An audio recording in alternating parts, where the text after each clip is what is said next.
You ever get the feeling like you're not actually real? Yeah, like all the time. You're like a robot? Oh, yeah. You feel like you're a replicant? What's replicant? I think you might be a replicant. Hey guys, we're reviewing Bladerunner 2049. I accidentally wrote 2048. Woo! What's a replicant, though? Fucking you.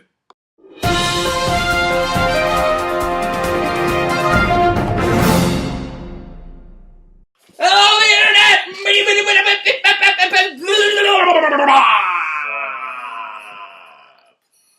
Alright, see you later. Okay, welcome to Professional Movie Reviews. My name is Mark, and that's Billy. I'm pointing at where I'm gonna put the name. And that was all the editing I'll probably be doing on this video. Haha, I don't do much editing. We unprofessionally review movies. That's why we probably swear and stumble a lot. We do not have a script. This is all 100% improv. We hit go. We don't talk about this at all. We don't do any rehearsals. We just go. So if our reviews suck, that's probably why.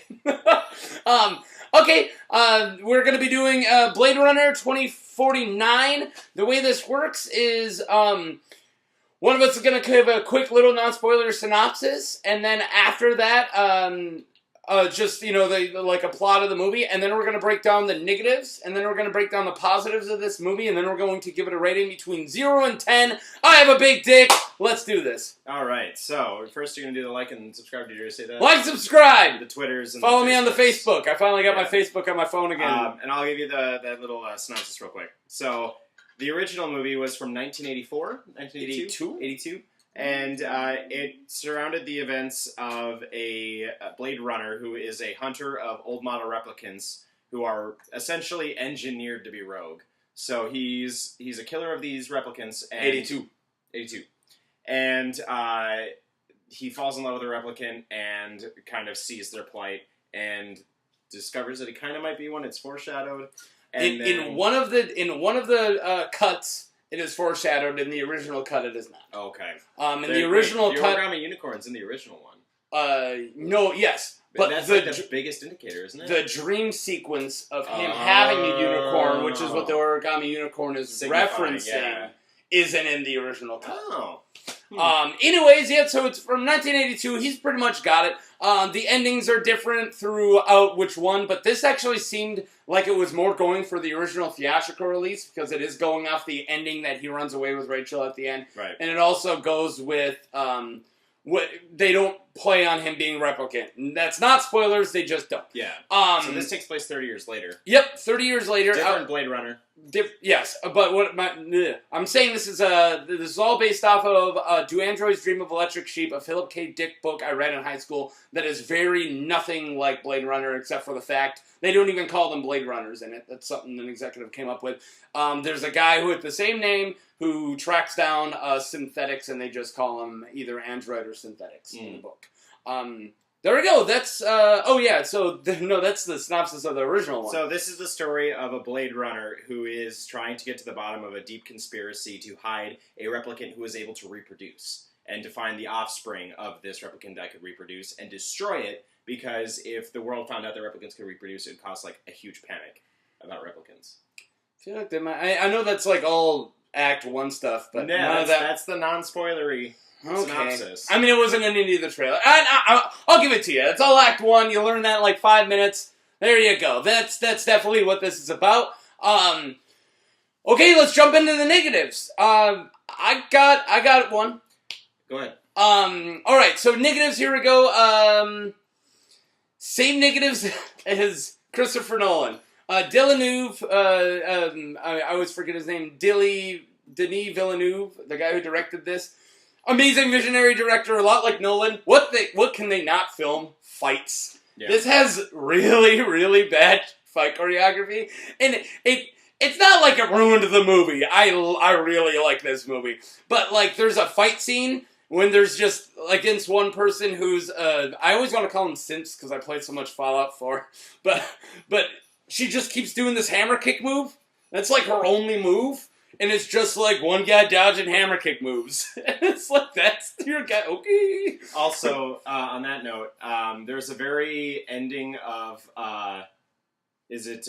It's one of the Wolverine movies where he's fighting the big bad who's got the heels, the feet with the claws. Is that just Wolverine? That's just Origins. Yeah, that's Origins Wolverine. I think. No, X2.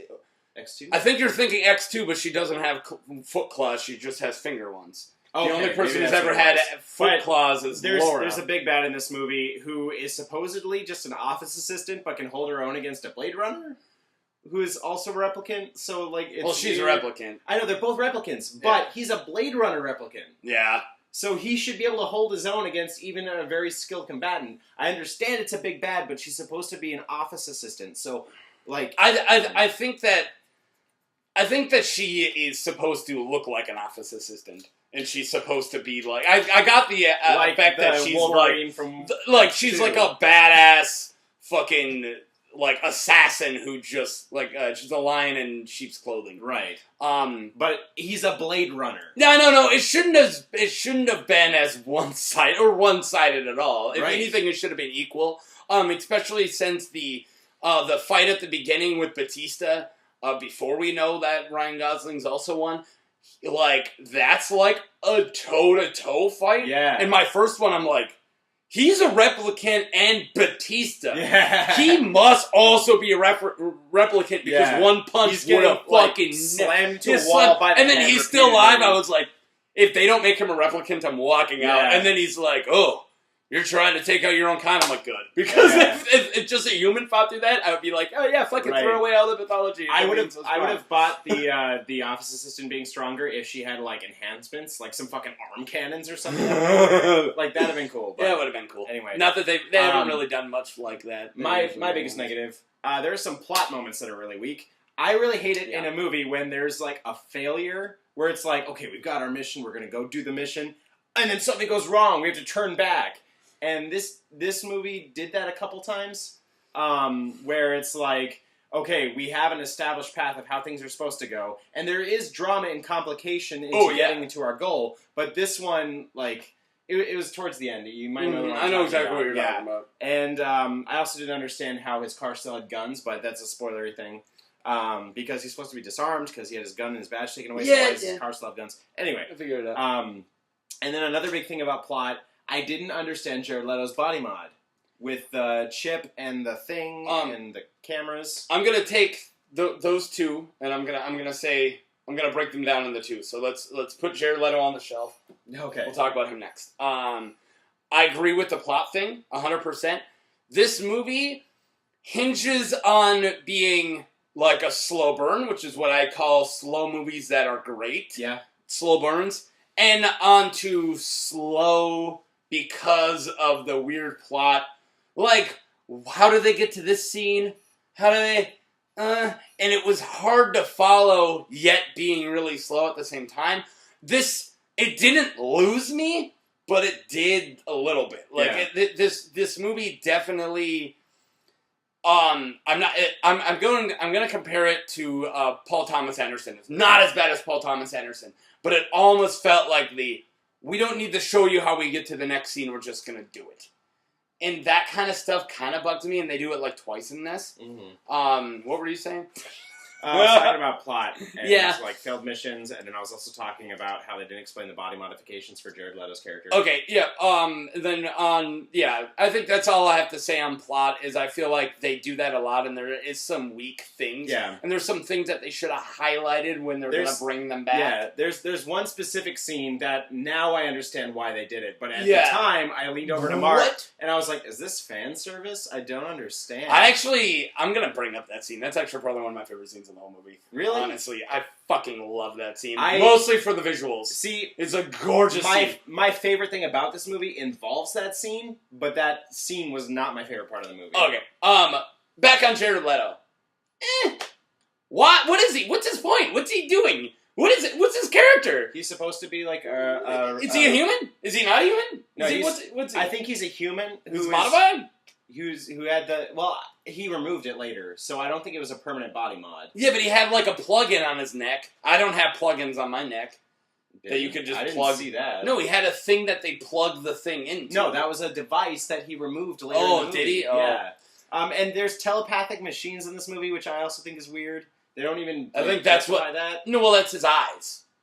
I know that. Oh, okay. But it like transfers directly to his brain. Yeah, is he controlling it with the thingy? Yeah. Yeah. And also, it's transferring information to his brain. Yeah. Probably. Yeah, you're right. There's also the machine that the memory maker uses that can read the replicant's brain. Well, yeah. And I was very confused about that too. Yeah, and honestly, they don't even like explain the fact they're telepathic machines. It's just like, oh, I'm gonna point this machine at you. Think about that memory. Oh, tears. That's a real memory. The non-explaining thing, I think, is what we can lump the whole Jared Leto plus that down into. Is there's a lot of things that the world building, which we're going to get into in the positive. No, I understand that, but in the last movie, we didn't have telepathic machines. If we did, then why would we have the Voight-Kampff machines? So the point that I think we're both trying to get to, I'm talking to these guys, is they do a lot of introduce something without explaining it, even to the point of one of the main characters, or one of the characters, I'm calling main, Jared Leto's character, where I really have no idea what he's supposed to be a revival of the original, the Terrell guy. Yeah? Yeah. He's supposed to be like the Terrell. And then, I think that it's supposed to be ironic that he's blind because Terrell had his eyes gouged out. I've never made that connection. I think it's supposed to be ironic. Okay. I don't know. Either way, I'm not a big Jared Leto fan, so that's probably one reason I why. hate Jared Leto. Yeah, neither of us are really big Jared Leto fans, and that's probably one reason why I'm just like, look at Jared Leto. But this wasn't his worst performance? No, not at all. It wasn't a bad performance. It wasn't his best either. I didn't once say he had a bad performance. I just said I didn't get his character. Yeah, I didn't either. He was fine in it. A weird, I'm actually wearing a shirt for his business right now, so please buy Wallace. Yeah. We're sponsored by Wallace. Sponsored by Wallace. Alright, we've killed 11 minutes. Yeah. Let's jump into the positives. We're gonna... Sound! Sound!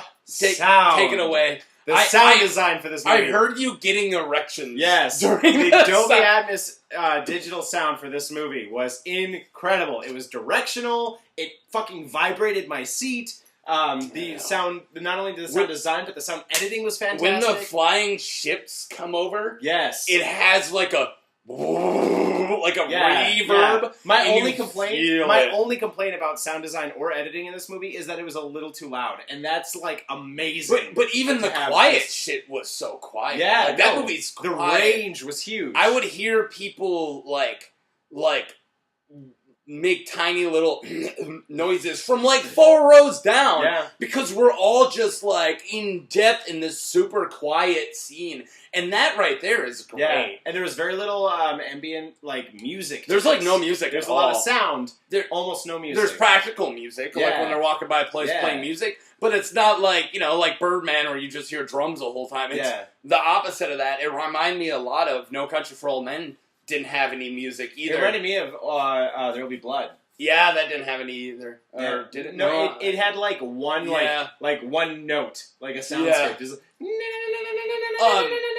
the background. But yeah, honestly, if I'm gonna put anything I think this movie should get a couple noms, and I know it might be a little early on talking about Oscars. I'm not saying the big noms. But definitely when it comes to the set design, the little noms that summer people score, I think Max Fury Road did.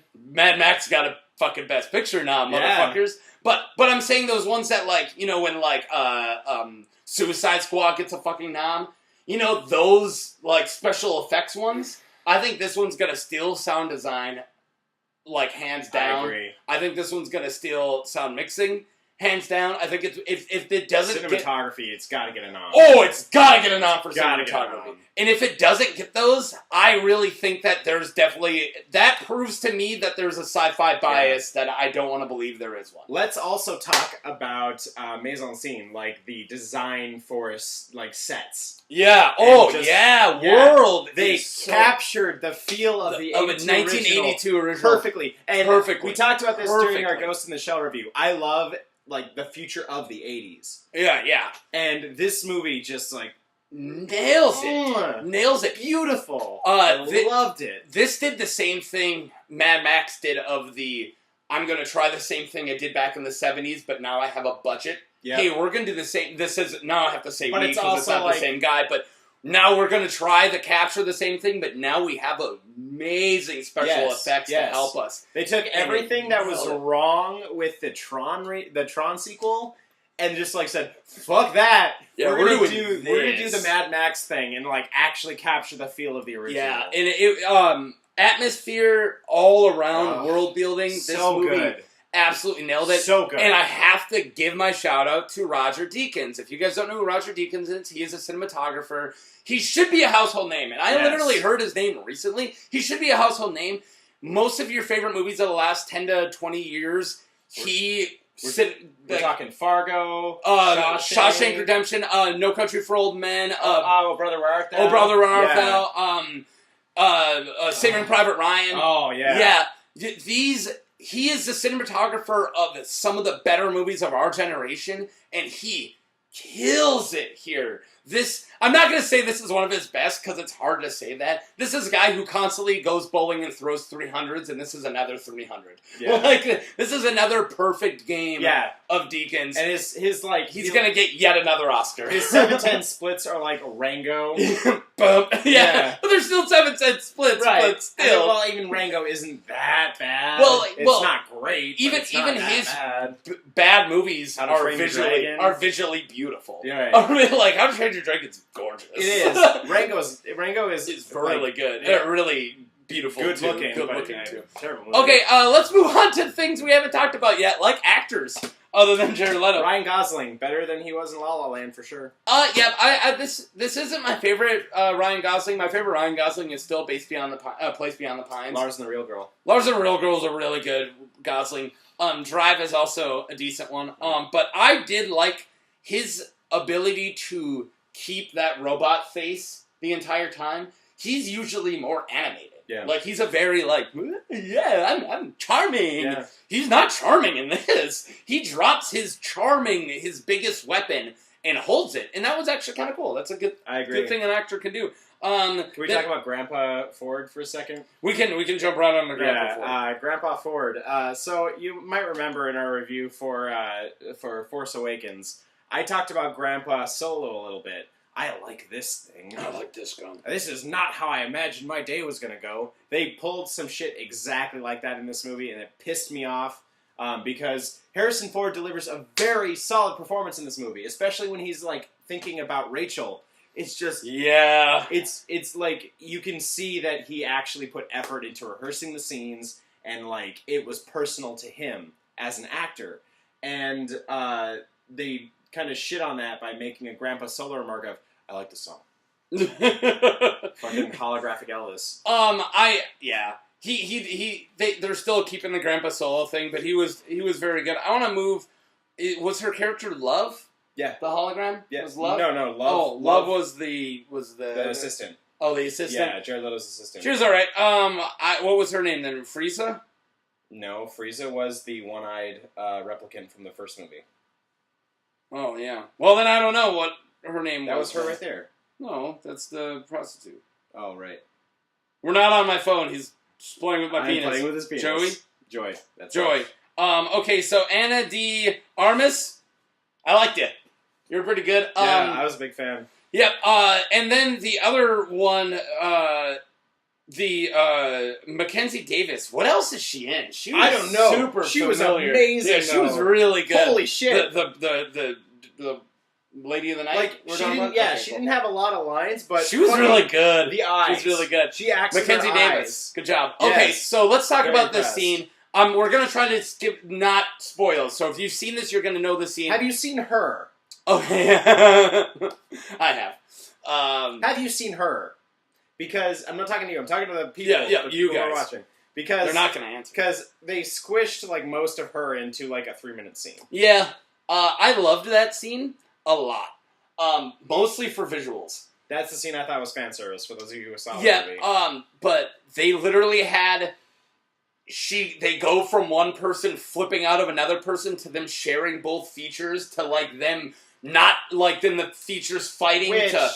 bothered me. Oh, it did bother. I thought that was one of the most beautiful scenes I've seen in a very long fucking time. I fucking agree. But in my opinion, it's 2049. The technology should be there. Well, okay, it's not our so 2049. This is 2049 where it was like 100 years in the future. This is the best we can expect. Well, this is a 2049 where 2018 was the first Blade Runner. We can have a cell phone that can project a hologram anywhere, but it can't instantly sync with somebody's body. I find that hard to believe. Okay, so my suspension of disbelief was broken there. So world-wise, I understand. Scene-wise, I love it. It was very effective scene-wise. Yeah. I will give you that. Okay, well, I didn't think you were going to agree with me on that scene either, but it was my favorite scene. As a positive, her subplot that I just mentioned. Oh, yeah. Fucking loved it. Yeah, I didn't know what to think of it right away with the whole hologram thing. I was like, are they really going to connect? And I even saw you physically like, what are they doing? And then towards the end, when I was like, holy crap. Yeah, but the more I thought about it, the more it made sense to me, because it's a robot falling in love with a robot. Yeah, right. Yeah. And it's everything, it's the type of robot that's almost completely opposite of him. Yes. She is like all emotion and free. She's a free, like... Yeah. She represents freedom, because she can do whatever she wants in her own little hologram world, when he's just stuck... But also, I don't want to get too far into this because we're already at 20 minutes, but there is a thing about the computer I think people need to think about, because I think it's interesting, but we get so invested in her as a character because they give us so much opportunity to become invested in her. Oh, yeah, lots. There's a lot of scenes where she'll come in, because he'll, like, take out his phone and put it on the table, and then she'll, like, appear and, like, talk to him about what he's thinking about. Mm-hmm. But what I don't think most people are going to catch is she's only talking to him about what he's thinking about because he's thinking about it. Yeah. The computer is measuring him and giving him what he needs in terms of conversation. So that character isn't even real. Yeah. In any way. It's just a projection of his inner monologue. And that's amazing. And it's so cool. And then it's also an inner monologue having straight on emotions and feelings and love for each other. Right, and loneliness. And this is, of course, a person who doesn't even have sentience. Because soul. Like real sentience. Yeah, real sentience. And he's one of the most human characters I've seen in a very long time, as he's being at the same time. Yeah, no, let's give her ratings. Yeah, let's give her ratings. I just have to say, all around, completely blown away. Visuals, most of the performances. Go see this movie. I wanted a tiny little nitpick. I wish they did bring back the test a little bit more. And also, there's so much about eyes in the original one that I wish they played. They even bring up eyes in this. Several times. Yeah, but I wish they made it a more plot point like they did with the first. I gave this movie... You ready? Yeah. I gave this movie 8.5 out of 10 hers. Nice! I blew the lid off that joke by making a reference to her already, but 8.5 out of 10. That's a very high rating. I blew the lid off mine because I just brought it up. I'm giving it 8.5 eyes. I can't believe we both gave it 8.5. Yeah, I was that's the highest rating we've given, I think, since Deadpool. Yeah. Probably. I was so close to a 9. Me too. I was so close. You can see I wrote a 9 originally, and then I scratched it out and wrote 8.5. I was so close to a 9. Go see this movie. My only thing is I don't know if I can rewatch it. But I also can't I'm going to rewatch it. I'm going to buy this on Blu-ray. If they have a special edition, I'll buy that. It's like eating a fucking 80-ounce steak. This movie was. Like, this movie was so filling and almost, it took endurance because it's so... heavy. And that's another thing, like the original, I've only been able to watch like once. Yeah. And it's because it's just so much to bite out of. It's just so much. But I will state I like this more than the original. I'm going to state that. Let's recommend a video. Okay, you go first. Alright, watch our Ghost in the Shell review. I knew you were going to do that. Let's go with a random one. Random one. Have we ever... No, that's exactly what we did for Ghost in the Shell. I know. We did Ex Machina and Chappie. Okay, have we done anything with Ryan Gosling? No. Oh, La La Land. Yeah, watch our La La Land review. You're gonna totally see opposites. Because he's like, well, that sucked. I was like, I liked it. Anyways, I don't think you thought it sucked. I just didn't think you liked it. I didn't like it that much. No. Yeah. Okay, you guys have a good one. Sorry about the 23 minutes. Bye! Thanks for watching.